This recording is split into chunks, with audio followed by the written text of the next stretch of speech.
Today's guest may not be giving a solo session, but she plays one of the most important roles for this entire event. Kelsey Sanders is the master of ceremonies of the Mind Capture Bootcamp. She's the voice that sets the tone and keeps the flow and makes sure every speaker and attendee feels connected. Her calm presence, quick wit, and ability to guide the room, Kelsey brings energy, professionalism, and heart to every moment on the stage. This conversation is part of a special Mind Capture Bootcamp series. Here on the Lead Machine Growth Show, I'm talking with several of this year's speakers, and today our MC, so you can get a sneak peek at the ideas, energy, and inspiration waiting for you in Grand Rapids this November. The theme this year is Leadership Matters, especially now. So Kelsey and I have been working closely together on this boot camp, and I can tell you firsthand her role goes far beyond those introductions that you might expect, and you might not really know what's going on behind the scenes. So that's why I thought we'd peel back the curtain today and see what's going on behind the scenes. So she's the one who keeps the whole thing going and makes sure that things that they often go wrong will not even be noticed by anybody, hopefully for sure the attendees. So make sure the audience stays engaged from start to finish, and I'm excited to bring her perspective to you today. So Kelsey, welcome to the show. Thanks for coming on and making some time for us today. Well, thank you for having me. Most people think that speakers are first. And that's when they think, when they go to an event, they go, "What's in it for me?" How do you describe your mission as the MC for the boot camp? Well, I would say first to not detract from the speakers because they are amazing. But the goal Yeah. as the MC is to really, obviously, it's to keep the flow. It's to keep the organization. I'm type A in that sense. So we gotta keep things going. We have Mm. a jam-packed day. It's to Yeah. keep the energy up. It's to remind people why we're there. It's to motivate them, to inspire them, and to really just keep them engaged throughout in between. How, what did we learn? What are we looking forward to? How can we take this away? What did I take away? Because I'm there not just to help lead, but to learn as well. And so, yeah, speaking of that, I'm there for learning too. I can't Yeah. wait to be there. We've had some speakers I've had with interviews with already, so I'm excited. What excites you about this year's boot camp? I would say so. You were talking about briefly as you introduced me, thank you for that, that people don't realize what goes on behind the scenes. As soon as boot camp is done in November, Tony and I take a week off and then we get back to it. What is the feedback that we received and Hmm. what did we like and what do we feel like was missing? And so boot camp starts a full year, maybe 11 months before. And this year I really wanted to hit home. What do I want to see as a business leader? What do I want to pay to learn? Where do I want Hmm. to, be at the beginning of this and then at the end of this? What do I want to have learned, gleaned? I mean, it's always motivational and that's great, but we need to be able to take away things. So I am most excited because there's literally something from every single speaker I'm excited to learn or listen to. And not that I haven't loved all of our speakers in the past, but this year I really feel like there's going to be some amazing takeaways for every single person in that room from every single speaker. Yeah, I agree. So they call you MacGyver. How did you get that name, and what does it mean to you? It means multiple things in the best ways. So, quick snippet, I met Tony in 2010. I was doing audiobooks when he was recording his. We Mm. reconnected in 2019 at a gym I was teaching at. And right before COVID, we traded services. He was giving me business advice as I was starting my business Thrivewell, and I was editing his new book. And then COVID hit, Mm. and my corporate job was upended for a minute. And Tony said, "Hey, I'm looking for somebody who can do A for me." And I said, "Hey, I could do that." And then it Mhm. became, I could try that. I'm not great with technical, which thankfully, Paul, we have you for now. But Huh. I just started taking over more and more duties because I wanted to, I liked it. Tony and I got along so well. So I started doing a little bit of everything. And he said, "We need to have a name for you. You're not my assistant. You're way more than that."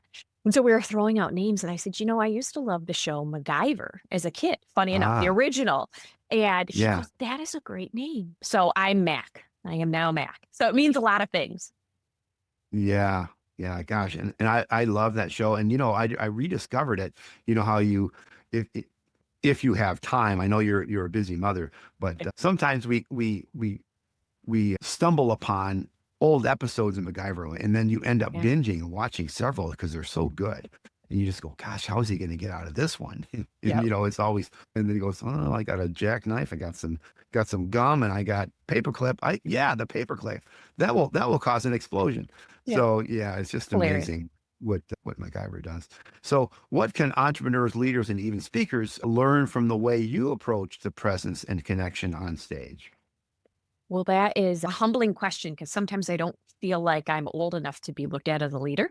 But I would Mhm. like to think that I get to bring just a relatability and a casualness. I always try to be professional, but I try to also bring a we're in this together. I'm not perfect. I don't know everything, and I'm here to learn just as much as you are. And we're humans trying to figure it all out together.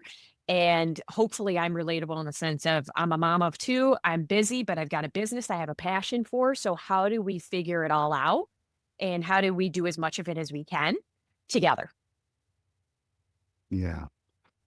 And but your things go wrong. Things Always. go wrong and you're responsible for that. To keep the flow and the Yeah. energy, what's one insight that you've learned from keeping the event running smoothly that from especially when things go wrong? Well, I feel like every year you do it, you plan for the O's a little bit better, right? Or you Hmm. have plans for the O's that have happened in the past. We always, I feel like, have a technical issue. I feel like that's something that always tends to flare. Hmm. So how do you deal with a technical issue? Well, you get the people involved who know it best at the venue, which is great. If you can get ahead of it, you get somebody there to just help you throughout the day. Otherwise, you just lead with honesty and a little bit of comedy of, "Hey, guys, well, wouldn't be complete without this." And it just people understand, the more you're just honest about it. And the great news is the type of event that we have, it's all about networking too. So if we have some technical issues or something that seems to go wrong, we just can say to people, "Hey, chat with each other real quick. Have you met somebody else at your table? This is a great Hmm. moment while we figure something out that's frustrating. Why don't you guys take some more time to network?" So you just learn the more you do this, something's always going to go wrong. So you organize and plan as best as you can.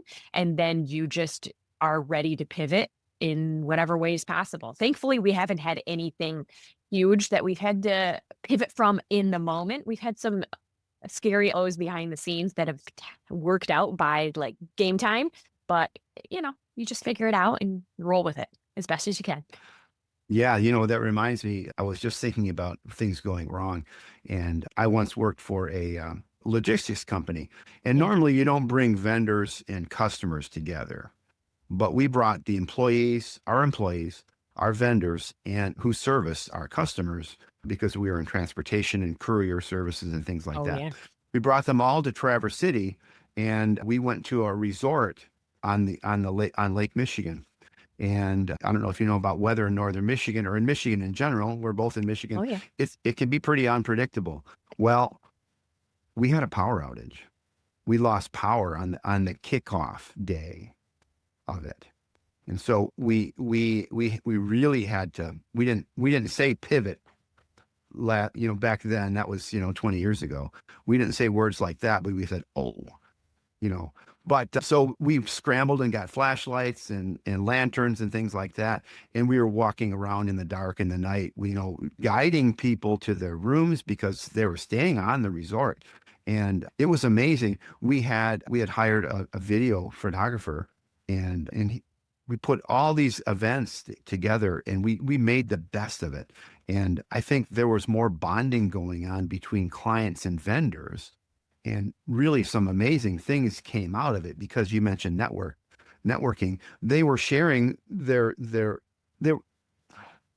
that common thing that happened kind of joined everybody together. Everyone was rallying together and working together instead of being adversaries, or I'm the client, you're my vendor, that kind of thing. That hierarchy was just totally erased because of the common enemy was the power outage. And so Yeah. everyone joined together, and it turned out to be a smash. And we did 4 or 5 more of those same kind of events. Fortunately, we never lost power again. Oh, good. So that was Well, I think, amazing. what do they say? The only constant is change, right? The only Right. constant with any kind of a leader or entrepreneur is a challenge, is something that goes wrong. Whether you're a parent or you're in the workplace or you're navigating both. I mean, something is always going to go wrong. And it's just about reminding people this happens. We're human and we can get through this and we'll figure it out. And, yeah, like you said, sometimes that is actually what can bring people together in a different way. Yeah. So what's something that most people don't realize about preparation and mindset that takes place Yeah. for your role in a big event like this? My role. Well, I'm not always the MC, so that's not a completely reoccurring. This is my second time being MC, which is great. First time solo. The biggest preparation is just the organization. I'm type A. I like to have things organized, be very Totally. communicative. I always tell people when I get on the stage, I'm like, you probably remember me from all the annoying emails. There's a face to it, and they all laugh because Yeah. I'm over communicative and sometimes to a fault. But I think that's the best way to be prepared and to get people excited for something like this and to be mentally prepared. But for me, it just comes down to, like I said earlier, I think being humble and relatable is huge for being an MC because I'm there to be excited with you, for you, maybe because I know a little bit more that's going to happen, and then to see what is going to happen. And I'm excited to learn as well and to help other people learn and grow because I'm one of those weird people. I like to network and I genuinely like to help other people figure stuff out. So it's just as much fun for me as a participant and as it is somebody who gets to plan it. Yeah, and you also have a front row seat because like I said, and I have a front row seat, fortunately, because of the interviews that we've done. Which of those speakers, and we mentioned speakers a little bit earlier, but which one really, really lights you up that you think that what they can share is something that you're going to apply to your business? You're asking me to choose a favorite child or kiss and tell. Yeah, I don't think I could do that. yeah. Honestly, Paul, as I said to you, I'm super excited for each speaker for a different reason. Steve Napolitan has just this different outtake on life and being a leader, and I've heard he's just magnetic. I always love Tony Rubleski. I always get something new from him. Tony Yeah. Will, she and I are in a wellness realm, so I always love listening to other leaders in that realm. Kim Trathan, she is actually a business associate of mine. I hired her as a coach, so she was the one I threw at Tony. Oh. I think she just approaches social media differently, and I love Hmm. it because I think it's realistic for those who are not overly techy. And I mean, Jenna, if you don't know who Jenna is, I know I don't think we're getting her on here, but that woman, I don't know No. how hours in the day to do what she does. And so it's Hmm. fascinating to hear how she's done everything. She started as a chef and now she's known around the country for all of the entrepreneurial and things that she does and philanthropy. And then you've got Greg Heuris. I've never been a good person at sales. So I love what I do. I'm good at what I do, but I'm not good at selling. So I think Greg is a great teacher in that realm. And then you've got Hmm. Jonathan. And AI to me is terrifying, literally and figuratively. Like you never know, we don't know where it's going to go, but I also don't know how Yeah. to utilize it appropriately for my business. And I think there are ways that I can. And Yeah. so I'm excited to learn that. So I mean, I know that sounds nerdy, but I'm really excited each person I'm going to pick something up from, and it's really exciting. It is really exciting. And the thing, Jonathan Mass, just for those, you probably have a chance to hear his interview before this one goes. But one of the things I really like about Jonathan is that he's talking about practical ways to implement Yes. AI to to help your operation. Now that Correct. excites me. I know that excites you too. Most or many entrepreneurs that I either I teach or that are in my mastermind group or in my coaching programs, they are interested in content generation and those kinds of things. They don't think as deeply about operations, but it's the marketing operations that really make these things happen. It's really what makes these events have attendees and have speakers and be important to for speakers to want to come to them. It's the marketing that fuels the organization. Yeah. And so having practical tape, and he told me that he's going to have some live workshop kind of stuff that people can Yes. actually get some stuff done. So I'm excited about that too. And we're both Yeah. we're both nerdy in that way, I think. So Well, and I think the thing that's going to be great about Jonathan is obviously AI can be a really lofty topic, it can be a really deep mhm, topic, yeah, technical, but how we're asking him to do it, and I think he likes to present it is every day. And we like to have as many new young entrepreneurs, growing entrepreneurs in our conference. And, they don't want lofty. They don't need lofty. They don't have time for lofty. And so how do the people yeah, like me, a mom of two who works part-time, how do I use AI, utilize it to the best of my ability to help my business grow, to save me time, but also to keep the essence of me in whatever I'm doing. And so I'm excited to learn about that from him. Yeah. Yeah. Me too. So let's pause for a minute. This episode of the Lead Machine Growth Show is brought to you by the 2025 Mind Capture Bootcamp, a high impact 2-day event happening in Grand Rapids, Michigan. And you're hearing from one of the leaders, the MC behind the event today. But if you want to go deeper and connect in person and capture some serious momentum, join us live and grab your tickets right now at mindcapturegroup.com/bootcamp 2025 and experience what happens when big ideas meet bold action. So, rapid fire. All right. What's a ritual or a practice that you use to get grounded before you go on stage? Oh, I do so much of the behind the scenes. I don't know if there's one ritual. I am a workout in the morning person. So I always have to get Hmm. up and get my workout in. That's really pre boot camp. But otherwise, before I take the stage, it's taking a deep breath and reminding myself I'm allowed to be on the stage. I'm allowed to be up Yeah. there. And so, what's one quality that every great MC or leader needs to have? Humility. Amen. Yeah. Yeah. And why do you think humility is so important?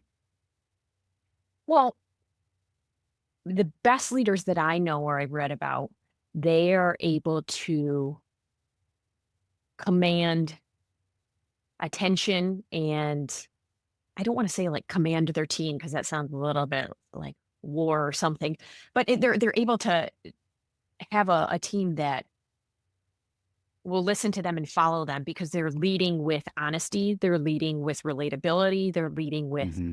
I'm not perfect, I don't know everything, and I want your help.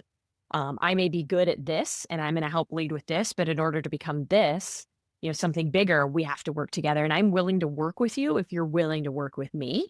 And so I think when a leader goes in and says, I know I'm here for a reason, but I also know that I don't know everything, that Hmm. is what commands loyalty. That's what commands honesty within a team and openness. And then I also think hard work. I mean, who doesn't want to work well for somebody who's going to work well for you? Like, I want to go to bat for a boss who's going to go to bat for me, right? I'll take more pride Yeah. in what I do. And so, yeah, Yeah. And I think humility also, when you have as a leader, when you have a position of humility, you also are in a mode of service. And so you're right. serving others first before your own needs. And I think if leaders have that humility, they tend to gravitate toward a service oriented mindset versus I'm the king of the hill and you Yes. follow my command like you were saying. So Yep. It's what can I do for you to help you do what you're doing better? yeah. So what book or mentor shaped the way you approach leadership and presence? I'm a really big reader. Oh, this Uh-huh. one's hard. I don't know if I found the quote unquote one yet that's helped shape. I feel like I try to pick a lot of things from a lot of different people. Hmm. Um, I'm sorry to say, I don't know if I've got one. Somebody who comes to mind that I do like to follow and I like what she talks about because I think it works, especially for me as a female in personal and professional life. Is Mel Robbins. She does a lot Hmm. around, like motivation, inspiration, but then she does a lot with research. And she's somebody I feel like maybe she's a leader in and of herself, but she speaks to a lot of leaders. And I love that dynamic of leaders speaking to other leaders and gleaning more things from other leaders. I don't know. I love people like that who talk to other leaders because I feel like I get something from both sides all the time. So she's somebody I would say I look to a little bit more to learn from. Yeah. And I probably should have said what book or mentor or podcast or other thing, Yeah. because there's a lot of things that like I glean a lot from other books, but also from podcasts and being a podcast host Mhm. from my Yeah. guests and things like that. I get a lot and glean a lot that I can take Yeah. and use in my own ways. Yeah. So everyone knows that after lunch, the energy in the room is like everyone wants to kind of go to sleep. Dips So a little. what's your go-to way to get Yeah. people back into the energy of the show? Well, I mean, one way is just reminding them. why we're there, what it's been like. I know it's overwhelming, but this is a full day. We got this kind of thing, that Hmm. motivation, push through it. But this I do something a little different. So with my company, Thrive, I mean, I'm Mind Capture Group's MacGyver, but I also own a wellness company. So I do a lot with personal and small group wellness. So this year, I'm actually going to make people get up a little bit during Hmm. the event, and we're going to do some movement because one of the biggest, best things you can do for your overall health and wellness is to move more. And that doesn't necessarily mean jumping or running or lifting weights all the time. It means more movement. And so I'm going to teach people how to do that throughout the day. I'm going to get them up in between speakers. Maybe when I'm on stage, we're gonna have some fun with it. It's not going to be anything. So if people are listening to this thinking, "Holy cow," don't get scared. There's no jumping. There's no high impact. It's just how can we get in some more movement throughout the day, because that's what helps with the blood flow. That's what helps Yeah. re-energize us. I mean, it's one of the biggest things they talk about, the 3 p.m. afternoon slump. And two of the best things you can do for your body are more water and to get some fresh air, or to do get some movement.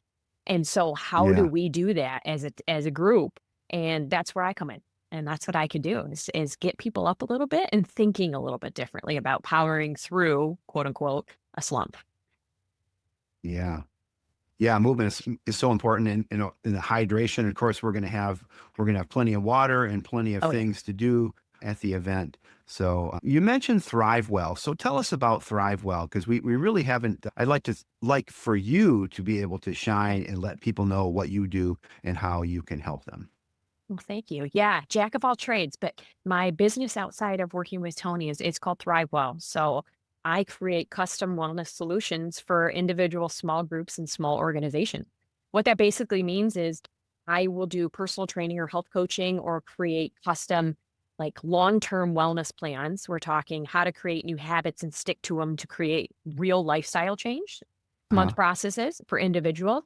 But then I also bring wellness into companies. I worked in corporate wellness, and that was huge for so many people. Like if they didn't Mhm. have a gym or a wellness center on campus, they wouldn't have taken care of themselves to an extent.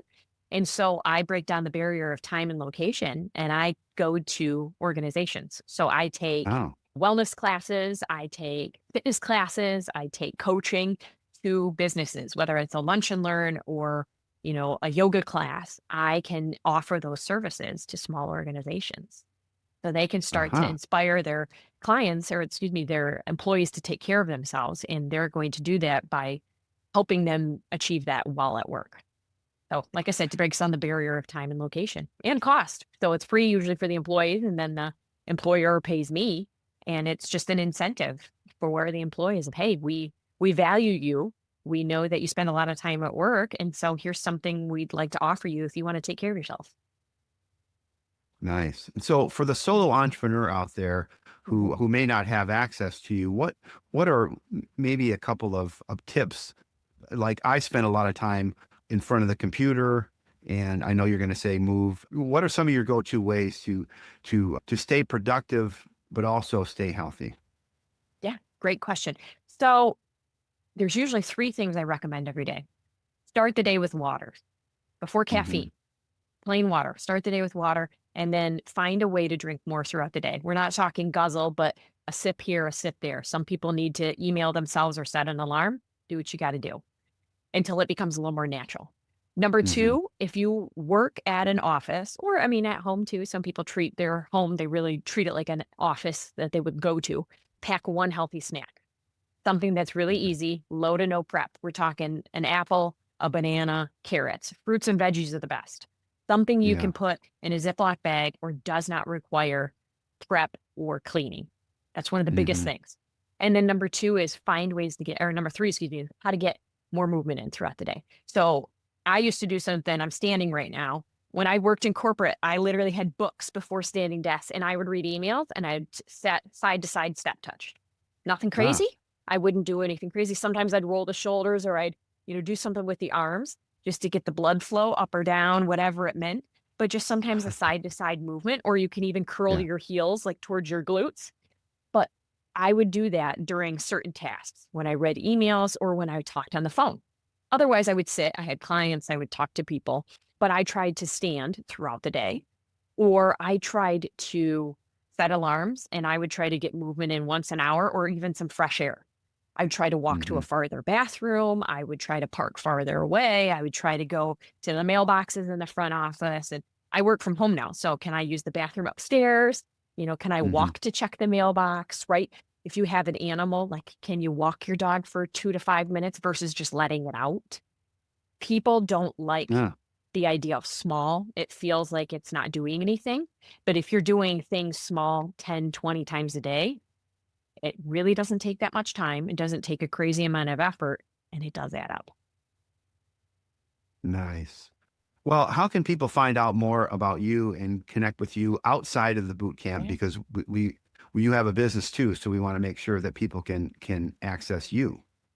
I've got a website, ThriveWell, MI, like Michigan, thrivewellmi.com. You can find me on social media. I'm on Facebook. I'm on Instagram, same thing, ThriveWell MI.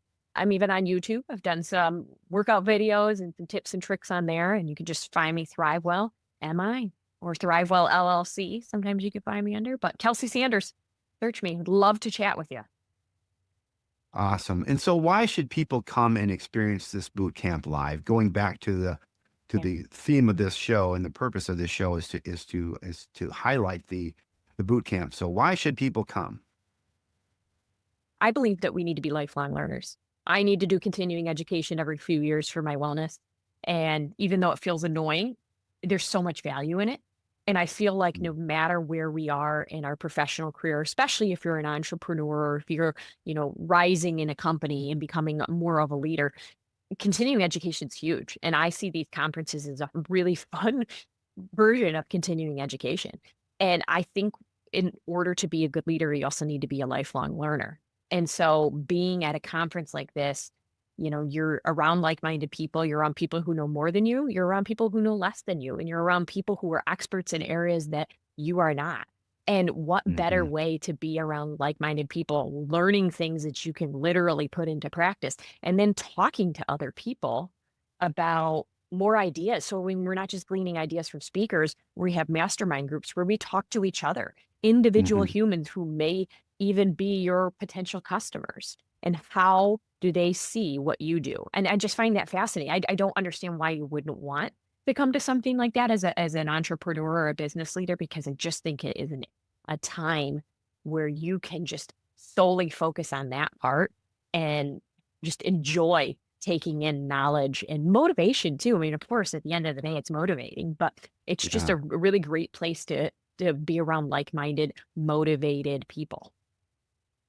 Yeah. And it's easy to get on a webinar and then not show up.